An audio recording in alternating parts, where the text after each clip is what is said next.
Donc Frédéric Melnick, bonjour. Vous êtes Bonjour. directeur du village club de la Grande Baie, un village de touristes à vacances qui accueille l'université d'été du MNLE pour cette semaine. Vous dirigez donc ce village depuis 2017 et vous m'avez dit qu'il existait une charte du développement durable pour le village. Est-ce que vous pouvez m'en dire quelques mots? Oui, très simplement, dans les années 2000, il y a eu une prise de conscience des salariés et de notre siège, donc qui a souhaité mettre en place un document permettant d'aider les équipes à se comporter de manière éco-responsable. Et alors les équipes et sur place, sur les villages, mais aussi au siège. Donc en 2008 a vu le jour un document qui s'appelle la charte du développement durable, qui reprend tous les engagements de touristes à vacances et décline par secteur, on va dire, c'est un guide des bonnes pratiques du salarié éco-responsable. Chaque secteur a voilà, des actions à mener pour être on va dire, en adéquation avec cette charte.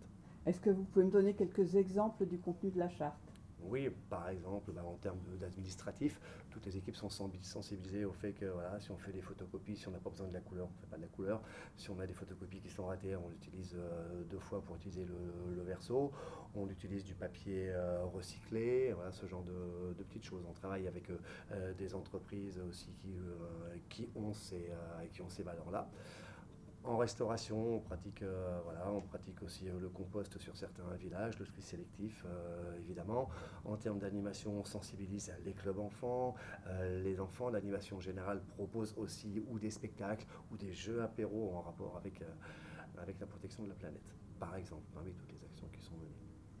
Parfait. Et est-ce que vous avez une politique d'achat particulière en accord avec cette charte? Voilà, tout à fait. Alors c'est une politique pas simplement d'établissement, mais d'entreprise, puisque voilà, nous avons un siège à Paris qui nous préconise aussi des fournisseurs, des gens comme Max Havelaar, et après nous ici sur place, on privilégie les circuits courts en travaillant avec des producteurs locaux, notamment sur les fruits et les légumes, mais aussi pour d'autres produits du bar ou des choses comme ça. Donc là, du coup, le village est gagnant sur deux tableaux, de façon éthique et économique. Ouais, c'est un bon résumé. Merci. Merci à vous.